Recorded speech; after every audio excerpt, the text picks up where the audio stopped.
Sa inyo ng mga kamay, kung gusto nyo pang dagdagan yung minuto ninyo.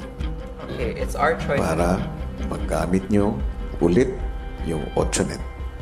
At isang panibagong task ang ibinigay ni Kuya sa boys. Ngayong gabi, isang panibagong hamon ang ibibigay ko sa inyo.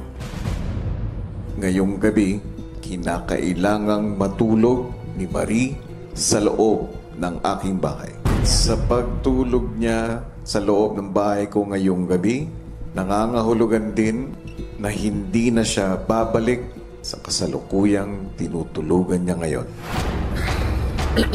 And the girls cannot find out Yes. for the next time being. Yeah. Samantala sa living room, pinag-usapan ng girls ang nakutuban nilang task ng boys. Feeling ko magkakaroon ng date. Ha? Ano na?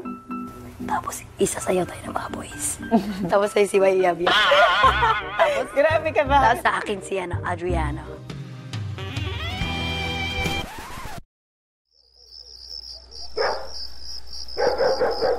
Paglabas ng boys sa confession room ay hindi naman sila nagpahalata sa girls. Kain na tayo! Sorry ha, sorry. Finally, Ariel. Sorry. Parang nalito kami kung anong nangyayari. Parang may something. Gutom na gutom. Like, we were so hungry.